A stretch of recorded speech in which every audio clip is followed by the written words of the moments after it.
हम लोग active voice को पैसिव वॉइस में बदलना सीखेंगे। किसी भी एक्टिव वॉइस में अगर ट्रांजिटिव वर्ब प्लस ऑब्जेक्ट का प्रयोग हो तो उसे हम पैसिव में बदल सकते हैं, क्योंकि एक्टिव वॉइस के ऑब्जेक्ट को ही पैसिव वॉइस में सब्जेक्ट के रूप में प्रयोग करते हैं।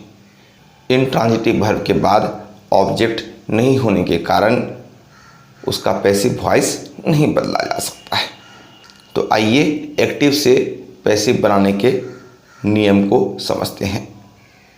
एक्टिव वॉइस में सेंटेंस के सब्जेक्ट का महत्व होता है। एक्टिव वॉइस में क्रिया सब्जेक्ट के द्वारा होती है। अगर क्रिया सब्जेक्ट के द्वारा हो रही हो तो वाक्य एक्टिव वॉइस में है। शी टीचेज अस। इस वाक्य में पढ़ाने की क्रिया वाक्य के सब्जेक्ट शी के द्वारा हो रही है, इसलिए वाक्य एक्टिव में है। पैसिव वॉइस में पैसिव का सब्जेक्ट अफेक्टेड होता है। पैसिव वॉइस में पैसिव के सब्जेक्ट के द्वारा क्रिया नहीं होती है, पैसिव के सब्जेक्ट के साथ क्रिया होती है। We are taught by her. यहाँ सब्जेक्ट वी को पढ़ाया जाता है। पैसिव वॉइस का सब्जेक्ट वी अफेक्टेड है। आइए पैसिव बनाने के साधारण नियम को समझते हैं। सबसे पहले एक्टिव वॉइस के ऑब्जेक्ट को पैसिव वॉइस का सब्जेक्ट बनाते हैं। अब पैसिव वॉइस के सब्जेक्ट के बाद एक ऑक्सिलरी वर्ब का प्रयोग करते हैं। ऑक्सिलरी वर्ब के बाद पास्ट पार्टिसिपल वर्ब यानी वर्ब के तीसरे फॉर्म का प्रयोग करते हैं। पास्ट पार्टिसिपल वर्ब के बाद बाय या किसी अन्य प्रीपोजिशन का प्रयोग करते हैं।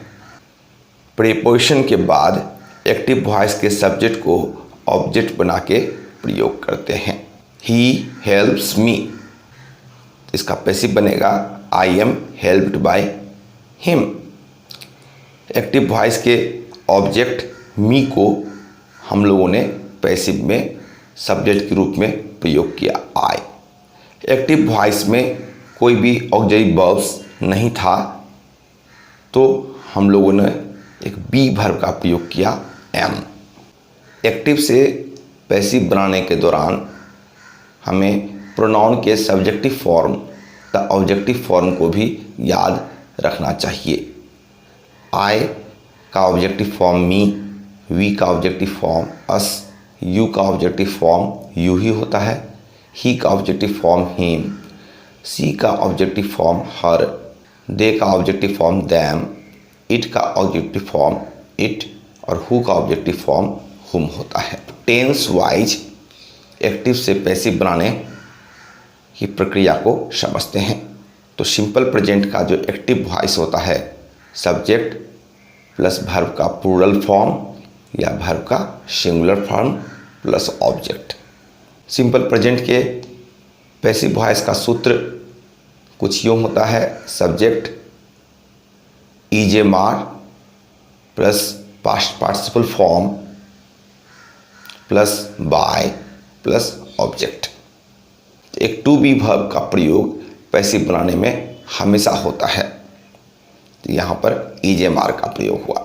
सी टीचेज मी, इसका पैसिव होगा I am taught by her. They help us, इसका पैसिव होगा we are helped by them. Simple present का निगेटिव एक्टिव वॉइस में सब्जेक्ट प्लस डू या does plus not plus verb का plural form plus object. Passive बनाने के दौरान do does का प्रयोग नहीं होता है। तो सिंपल प्रेजेंट के निगेटिव सेंटेंस का पैसिव सब्जेक्ट इज ए मार प्लस नॉट प्लस वर्ब का तीसरा फॉर्म यानी past participle form plus by plus object. She doesn't bring her book, her book is not brought by her. He doesn't beat his students. His students are not beaten by him. Voice के object his students को passive voice में subject के रूप में प्रयोग किया गया। Reactive voice में do does not plus plural verb का प्रयोग हो तो पैसिव में उसे is am are plus not plus past participle form of verb का प्रयोग करते हैं। तो एक्टिव में do does plus subject plus verb का पहला फॉर्म प्लस ऑब्जेक्ट। पैसिव में डू डज की जगह इज एम आर का प्रयोग करते हैं, उसके बाद सब्जेक्ट का प्रयोग करते हैं, उसके बाद वर्ब के तीसरे फॉर्म का प्रयोग करते हैं यानी पास्ट पार्टिसिपल फॉर्म, उसके बाद बाय प्लस ऑब्जेक्ट का प्रयोग करते हैं। Do you fly kites, are kites flown by you. Does he draw painting, तो डज की जगह इज एम आर का प्रयोग करेंगे तो is painting drawn by him. तो प्रेजेंट कंटिन्यूअस का एक्टिव वॉइस का सूत्र है subject is am are plus verb का चौथा फॉर्म यानी present participle form plus object. तो प्रेजेंट कंटिन्यूअस का पैसिव का स्ट्रक्चर कुछ यूँ है, subject is am are plus being plus verb का तीसरा form plus by plus object. किसी भी कंटिन्यूअस टेंस के पैसिव में बीइंग का प्रयोग अवश्य होता है। They are digging well, well is being dug by them. आइए प्रेजेंट कंटिन्यूअस के नेगेटिव सेंटेंस को पैसिव में बदलना सीखते हैं। तो इसमें अतिरिक्त कुछ नहीं करना है, सिर्फ नॉट का प्रयोग करना है। My mother is not sewing clothes, तो clothes are not being sewn by my mother. He is not doing his homework, तो his homework is not being done by him. Is he telling a lie, is a lie being told by him. Are you taking exam, is exam being taken by you. तो present perfect का सूत्र होता है subject has have plus past participle form of the verb plus object. किसी भी perfect tense के passive voice में been का प्रयोग होता है, ठीक उसी तरह जैसे किसी भी कंटिन्यूअस टेंस के पैसिव वॉइस में बीइंग का प्रयोग हुआ। She has torn my new book, my new book has been torn by her. आइए प्रेजेंट परफेक्ट के निगेटिव स्ट्रक्चर को देखते हैं। Subject has have plus not plus verb का तीसरा फॉर्म प्लस ऑब्जेक्ट।